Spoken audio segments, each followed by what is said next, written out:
Bon, on va attaquer direct. J'ai un petit débat, j'ai un petit sujet sur l'OM. L'OM qui continue à gagner, à l'extérieur. Il y a toujours des sujets sur l'OM. Il y a toujours des sujets sur l'OM. Il y a toujours des sujets sur les clubs Depuis d'ailleurs. PSG, Marseille, PSG, Marseille, à partir du moment où tu fais cliquer, il y a toujours des sujets. L'équipe du soir, l'after-foot, le coup du chapeau. Ils sont tous là pour l'OM. Ils veulent savoir ce qui se passe. Alors je me posais la question. Oui. Ça fait. On peut remonter jusqu'à Tudor, mais je pense qu'on peut remonter même un peu plus avant. L'OM est meilleur à l'extérieur qu'à domicile. Alors qu'avant, et que de base, le vélodrome et la ferveur du vélodrome est censé animer les joueurs de l'Olympique de Marseille et pour leur donner cet élan en plus pour qui leur permettrait de gagner à domicile. Et là, ça fait. Je pense en étant dans les bonnes lignées entre 3 et 4 ans que c'est l'inverse. Oui, 3 ans, je dirais. Alors, pourquoi à ton avis, parce que à moins que tu aies la solution miracle, on appelle Roberto de suite. Par moi, contre. j'ai relevé quelque chose il n'y a pas longtemps dans une de mes vidéos. Mais c'est bien que tu parles de ça parce que tu vois, je m'étais même pas fait la remarque en fait. Alors cette année, oui, parce que sur le moment, donc tu vis le truc et tu te rends compte que cette année c'est flagrant, surtout je crois qu'on est avant-dernier ou avant-avant-dernier à domicile, sachant qu'on est premier à l'extérieur, c'est un paradoxe de fou. Et l'année dernière aussi, maintenant que tu l'as dit, parce que tu me l'as rappelé en fait, parce que finalement ça je l'avais oublié moi, tu vois. Et l'année encore d'avant, j'ai moins de... Tu dors, c'était la même chose. Ouais. Tu dors, moi ça m'avait marqué. Écoute, franchement, j'ai pas vraiment de réponse à ta question. Mais ce qui est sûr, c'est que ce que tu as dit, c'était notre force aussi positive. C'est le fameux 12e homme, qui est normalement plus important à Marseille qu'ailleurs. Aujourd'hui, ça devient une légende, ça, parce que finalement, c'est tout l'inverse.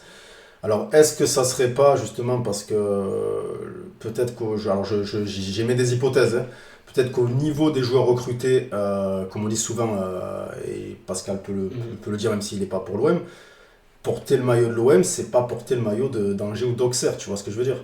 C'est arrivé dans un club historique, c'est arrivé dans un club hyper exposé médiatiquement, plus que tous les autres. Avec les supporters, hyper exposés par les supporters aussi. On en parle ici, on en parle de partout. Moi, l'autre fois, j'ai fait une blague dans une de mes vidéos, et j'ai dit maintenant, on va les recruter. Premier critère, le mental. C'est aussi pour ça que je t'en parle, c'est parce que j'avais cette phrase en tête. Ah d'accord, mais je l'ai dit en blaguant, mais tu sais qu'au fond de moi je pense c'est pour ça que je voulais en revenir à ça après, mais tu en parles direct. C'est bien parce que tu vois, j'avais oublié tout ça. Mais est-ce que les joueurs maintenant que il y a le mythe du vélodrome, comme il y a le mythe Anfield, il y a des stades qui sont dits imprenables entre guillemets. Est-ce que, avec le temps, les joueurs sont pas mieux préparés mentalement, je te parle d'adversaires, à jouer dans des stades comme ça, qui ont une meilleure façon d'appréhender les choses? Est-ce que ça pourrait jouer? Bonne hypothèse aussi, c'est vrai, c'est possible. Mais dans ce cas-là, parce que tu as cité Anfield, mais dans ce cas-là, c'est surtout à Marseille actuellement que ça se passe. Oui. Parce que tu vois, tu vas aller à l'Allianz Arena, tu vas pas tous les week-ends gagner au Bayern, tu vois. Non, bien sûr. Tu vois ce que je veux dire. Bon, après, c'est pas la même qualité d'équipe non plus. Mais c'est vrai que c'est un bon raisonnement ce que tu dis. Est-ce que les années suivantes vont nous le confirmer? Je sais pas. Après, c'est vrai que je mettrais aussi un peu des deux. Mais c'est vrai qu'il y en a qui viennent un peu armés, mais souvent ils venaient à l'époque. Il y a aussi ça. Ils venaient aussi avec la bite entre les jambes, quoi, tu vois. Ils venaient, ils étaient pas sereins des fois les joueurs quand ils venaient au Vélodrome, tu vois. Alors je vais pas remonter jusqu'à la glorieuse Air Tapi où ils venaient, ils avaient carrément peur. Ils avaient peur, parce que comme il dit Dimeco, le match contre Milan, on l'a gagné dans le tunnel avant de le gagner sur le terrain, parce qu'on se fait clairement lyncher en première période. Ça fait une action et un but. Hein. Mais si on fait pas... C'est pas Brassier avec ses yeux en amande qui va aller faire peur à Zlatan Ibrahimovic, par exemple, tu vois, même s'il est plus là. Tu vois ce que je veux dire? Non, mais tu vois ce que je veux dire? C'est vrai. Non, mais moi, ce que je pense aussi, je suis d'accord avec toi, il y a le profil des joueurs, déjà. Moi, je trouve qu'il y a beaucoup de joueurs, même actuels, même dans des gros clubs, ils n'ont pas de caractère. Et il y en a plein, quand je prends même l'exemple à Manchester United, Les mecs pourtant arrivent, c'est un très bon exemple. Arrivent de l'Ajax, ça peut arriver de Dortmund, les mecs s'effondrent totalement selon sous le poids historique ou même la dynamique qui peut être peut-être moyenne, qui est pas stable en fait. Ouais. Et ça, c'est vrai que c'est un point à Marseille où les nombreux changements d'effectifs, autant ça peut être positif parce que ça peut t'amener des très bons joueurs, tu peux arriver quand même à avoir des équipes sympas, des coachs intéressants, mais je pense qu'il y a des joueurs qui ont besoin de ce côté un peu stable. Et je pense que c'est de ne pas le ressentir, cette stabilité. Peut-être qu'il y a des joueurs que ça impacte plus qu'à une époque. Voilà. Et il y a les supporters. Moi, je pense que, en plus à Marseille, peut-être, je connais moins Manchester, mais sur ça. Et encore, je te dirais un truc. Mais Marseille, je trouve que les supporters, c'est limite par moment, je trouve, des fois. Il faudrait certains, pas tous, parce que bon, il y en a la majorité quand même, ils sont là, ils sont sérieux et tout. Mais il y en a qui oublient quand même que c'est plus les joueurs d'une certaine époque. Qui ont le caractère pour encaisser des critiques, des fois, peut-être un peu tatillonnes. Et là où certains joueurs actuels, dès que tu leur dis un truc, ils se braquent, ils baissent la tête. Oui, mais puis même la critique est différente maintenant. Il y a vachement plus de visibilité. Il n'y avait pas les réseaux sociaux avant. Donc il y a aussi ça à prendre en compte. Tu prends des gens de caractère. Marseille, quand ils gagnaient avec Deschamps, tu avais des caractériels dans l'équipe.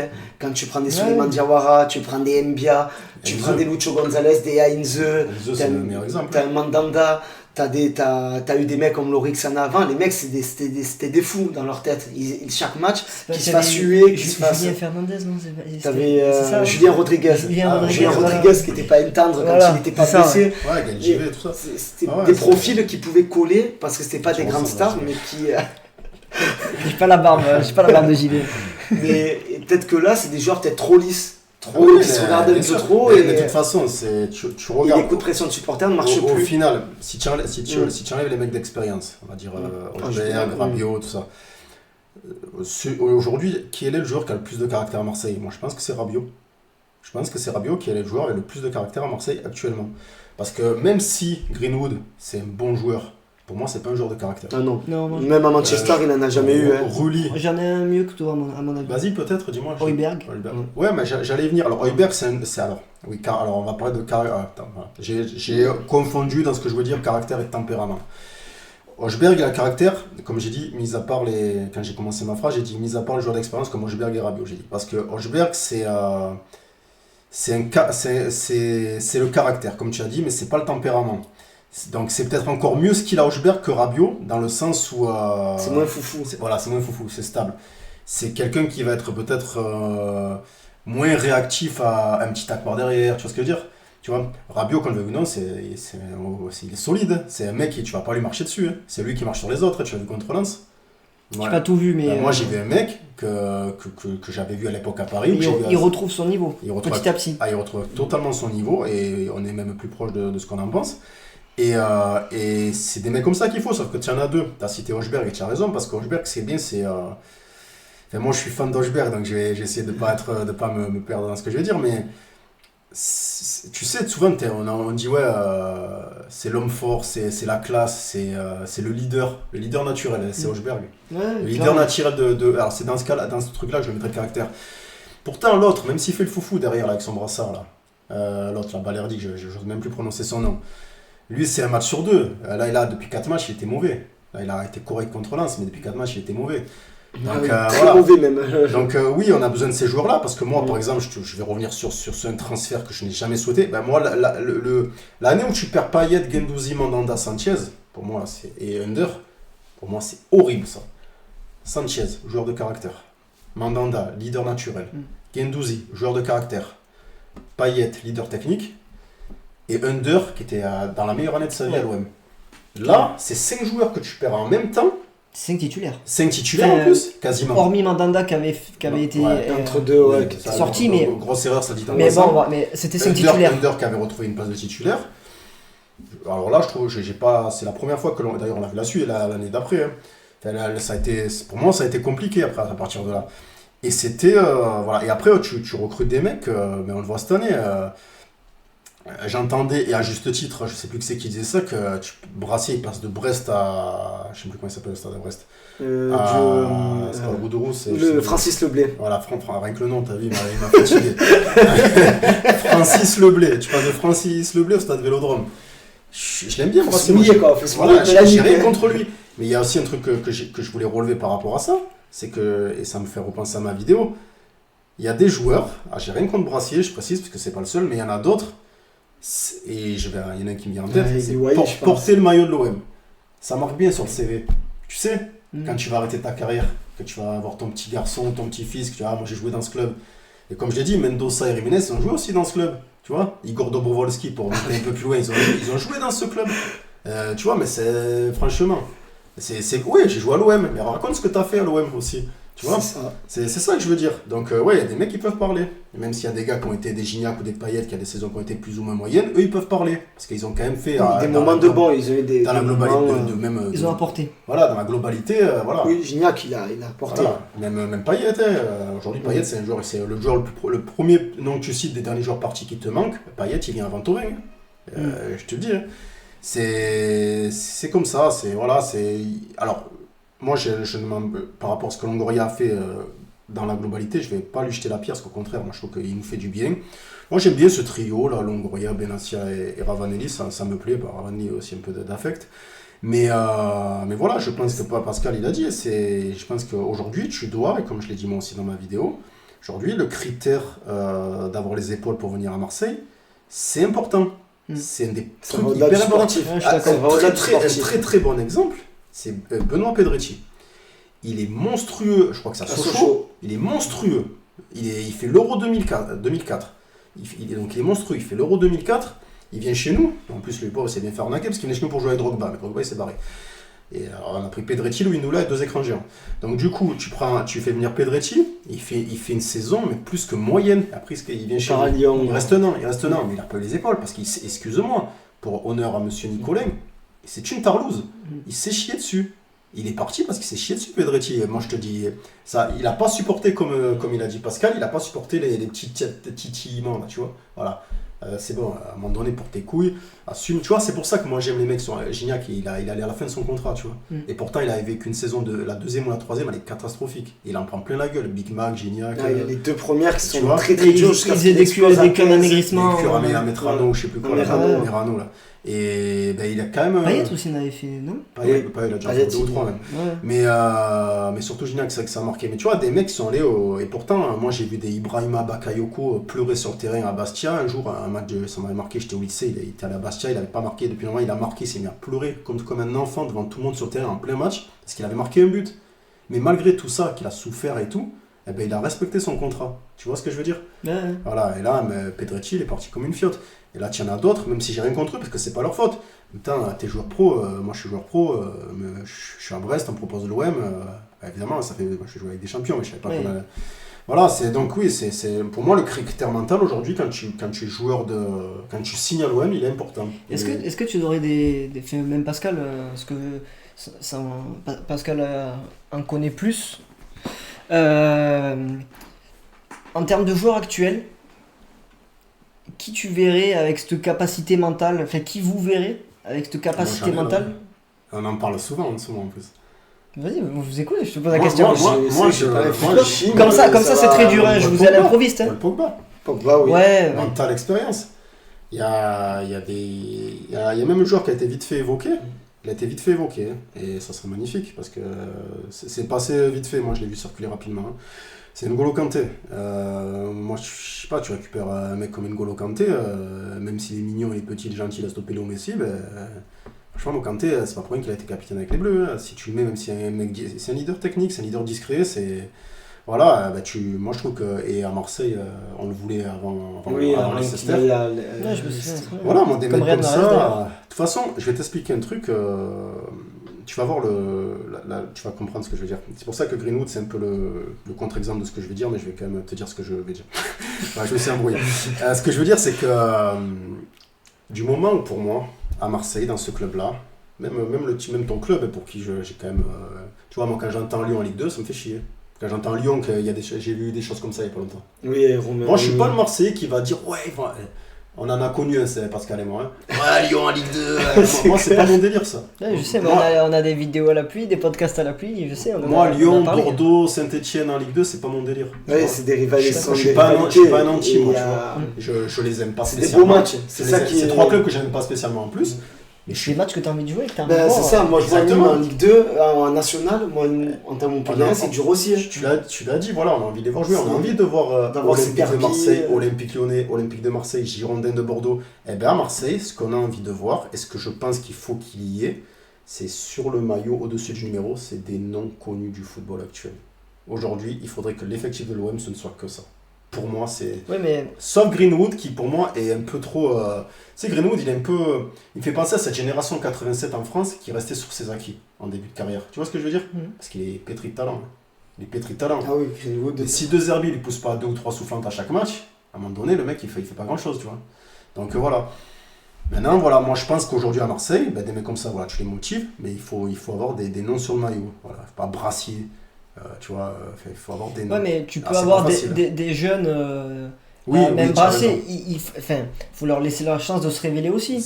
Tu as raison, c'est vrai que moi je suis. À Marseille, on te laisse pas le. C'est dur. Tu as raison. Mais alors, est-ce que c'est moi, c'est mon côté lyonnais où on aime voir des jeunes éclore? En fait, c'est notre base. En fait, vous avez raison tous les deux, et en fait, vous avez donné la réponse sans le savoir tous les deux pour moi par rapport à ce que je pense de l'OM. C'est qu'en fait, il faut des jeunes. Mais le problème, c'est que comme on n'a pas le temps, il faut que le jeune explose de suite. Ça existe pas, ça. Ouais, mais oui, mais ça existe. Oui, mais voilà. Samir Nasri, quand il arrive, il fait une entrée fracassante en cours de match. Je crois que c'est Sochaux ou je sais plus qui. Le match d'après, il fait un match super. Et après, si tu veux, il a fait 3-4 bons matchs au début. Et ça lui a donné l'élan. Ça lui a donné l'élan. Comme il est de Marseille, je pense. En plus, il est de Marseille, ça lui a donné le crédit. Et ça fait qu'il a pu se permettre de temps en temps de faire des moins bons matchs. Tu sais. Donc s'il fait un match moyen et que derrière il en fait de bons, eh ben, il est accepté par les supporters. Et dans l'année, à la fin de la saison, tu n'avais que des maillots Nasri floqués au Vélodrome. Tu vois ce que je veux dire? Il avait 17 ans. Tu vois ce que je veux dire? Et après, on a eu la carrière City, Arsenal, tout ça. Bon, bref, à la France, on va pas en parler. Mais voilà, je veux dire que c'est pour ça que pour moi, vous avez donné la réponse. Il faut que le gars il soit bon d'entrée, s'il est jeune, mais qu'il soit vraiment bon d'entrée. À l'époque plus ancienne, on avait Peter Luxem aussi comme ça, tu vois. Voilà. C'est là où le boulot de Benassia, c'est quand s'il doit chercher des jeunes, ou même Longoria, ils doivent comprendre que tu as des profils spécifiques. Et tu as des pays, même des jeunes. Parce que bon, en France, c'est très cher, c'est très dur d'aller chercher des jeunes en France. Un jeune prêt, ça coûte cher. Et Marseille, avec le trading qu'ils font chaque été, je vends, je rachète, je vends, je rachète, c'est faisable. Mais il faut mettre le prix. Il faut cibler le bon profil. Moi, je pense que des profils sud-américains où ils ont des ambiances de dérégler régulièrement, il aura plus cette facilité-là d'arriver. Le bon, Balerdi, il a mis 5 ans pour arriver à faire 4 bons matchs. Mais je pense que c'est des profils où... en fait, c'est des caractères. Mais moi, je suis pas forcément d'accord. Ouais, parce que moi, j'ai des contre-exemples très simples. Luis Enrique. Luis Enrique, il arrive du Brésil, c'est une catastrophe. La première année. Tu as Benedetto. Benedetto aussi. En 2001, tu as eu 2 Brésiliens qui sont arrivés qui étaient des stars dans leur pays, c'était Marcelinho et Adriano. Adriano, il a coulé direct. Marcelinho, il a réussi quand même à se faire une carrière en Allemagne ou Hertha Berlin. Doria. Ça m'arrive petit à petit. Si tu veux, et j'ai même entendu, comment il s'appelle, Benedetto, à un moment donné, te dire Marseille, c'est plus chaud que l'Argentine. Et c'est récent, Benedetto. Il a quand même sorti une phrase comme ça, le mec. Voilà. Donc il est reparti en Argentine, où je crois qu'il a eu de meilleures. Alors j'ai pas su. Il a eu de meilleures performances, je crois, qu'à Marseille. Oui, à Boca Juniors, il était bien. C'est quand même pour te prouver que c'est pas forcément facile de jouer à l'OM, tu vois. Non, mais et en dehors de jouer à l'OM, il faut s'adapter au championnat. Ça, exactement. Il y a aussi ça. Exactement. Parce que c'est le championnat qui est compliqué. C'est Sacha Boé du Bayern qui en parlait très récemment, qui disait que dans le championnat allemand, il était plus tranquille. Parce qu'il pouvait laisser des espaces, et il pouvait se permettre de laisser des espaces parce qu'il savait qu'il allait les rattraper avec sa vitesse. Et il expliquait qu'en Ligue 1, les mecs sur le côté, ils sont rapides, physiques, et qu'ils ne pouvaient pas laisser cet espace, parce que sinon, il était mort. C'est ça, mais justement, donc c'est un très bon exemple. Comment t'expliques que Cuisance, Et juste un qui vient à Marseille, les entrées qu'il fait au Bayern, elles sont plus que correctes. Même à Mönchengladbach, il sort une Cuisance, c'est une énigme pour moi. Une énigme. Il vient à Marseille, je pense qu'il n'y a aucun sérieux. Je pense que lui, pour le coup, il n'y a aucun sérieux. Je pense qu'il s'est complètement délaissé. D'ailleurs, il joue. Il a été à Venise, ça a été catastrophique. Il s'est repris là. J'ai suivi quelques trucs. Il est en D2 allemande. Je veux plus dire de bêtises. Je sais même pas où il était. Mais, oui, si. Mais il a enchaîné 4-5 bons matchs. J'ai vu quelque chose tomber. Je suis très content pour lui parce que quand je le voyais en jeune, il était un cran au-dessus de tout le monde. Moi, quand il arrive à Marseille, j'en parle à mon frère Rodot. Je fais attends, tu vas voir. Putain, il était un cran au-dessus de tout le monde. Oui, suivant le Bayern, on a l'occasion. Tu vois, on dit Joe il se trompe jamais. Là, Joe s'est trompé. Tu vois. Mais non, c'est vrai que Cuisance, c'est une vraie énigme. Mais je pense qu'il y avait, comme tu dis, un vrai manque de sérieux. Une suffisance sur ce qu'il pouvait produire à un certain niveau. Et je pense qu'il a pas essayé d'aller plus haut. C'est comme ça, tu as des joueurs. C'est pour ça que souvent, tu sais, ce que je te parle souvent, Axel, quand je te dis, comme le week-end où tu as une équipe qui est bonne, les plus bonnes, tu sais, on change d'avis. C'est pour ça que des fois, il faut attendre. Tu vois, c'est les joueurs, ça, on s'enflamme et tout. Tu vois, moi, je m'enflamme un peu sur Michael Olise, sur Jonathan Rowe. Jonathan Rowe, oui. Oui, voilà. Moi, Jonathan Rowe, c'est mon deuxième coup de cœur à Marseille. Mais voilà, c'est attendre. Après, voilà, t'as ces mecs qui sont toujours un cran au-dessus de ça, que tu sais que par contre, il n'y aura pas ce doute. Quoi qu'il se passe, Rocheberg, tu vois, il vient à Marseille, c'est... Là, tu sais qu'il te fera toujours un bon match. Voilà, il en a raté 2 ou 3. Et puis même s'il le rate, tu l'as déjà oublié. Oui, parce que voilà, moi j'aime pas qu'on oublie des fois ce que les mecs ont fait, tu sais. Et j'ai souvent pris l'exemple de Valbuena par rapport à ça. J'aime pas qu'on oublie et qu'il y ait un manque de reconnaissance qui est déjà énorme pour moi dans le football, avec tous les neuneux qu'il y a dans les stades là, et qui oublient trop vite les choses et tout, ça me dégoûte tellement. Je confirme. Tu vois, moi, je supporterai jamais ça. Moi, je supporterai jamais ça. Je pourrais jamais supporter ça, que tu dénigres, que tu insultes, que tu souhaites presque la mort à un joueur qui a fait vibrer ton équipe quelques années avant. Et de quelle façon, malgré quel qu'il soit, tu vois. Donc, voilà, après, c'est une mentalité, ça, on en a déjà parlé de toute façon. Non, mais c'est partout. Là, c'est une mentalité dans tous les clubs belges. Donc, voilà, je pense que la conclusion, c'est ce qu'on a dit au début, je pense que l'aspect mental est important, notamment dans un club comme Marseille. Voilà. Et recruter des jeunes prêts. Et recruter des jeunes prêts. Après, c'est bien parce que je me souviens parce que tu es la première personne à m'en avoir parlé, de Enzo Sternal. Mais là, il est un peu dans les petits papiers, là, tu sais. Il est dans le groupe. Oui, dans le groupe, mais il est rentré contre Brest. C'est comme l'année dernière en Coupe d'Europe. Le quart de finale. Voilà, lui. Et Gaël Lafont. Voilà. Ils ont fait une super entrée. Tu vois, donc à voir, tu sais. Ils prennent le temps. Je pense qu'avec eux, le fait d'avoir Papin en entraîneur de la réserve, d'avoir Avanelli et Benassia, qui sont des mecs qui ont réussi au haut niveau aussi. Je pense que sur ça, Marseille est dans le bon. Il faut juste avoir de la patience. Parce que Papin, ça va sauter. Parce que tu vois, tout à l'heure, quand tu parlais de. Non, a priori, non. Ah ouais?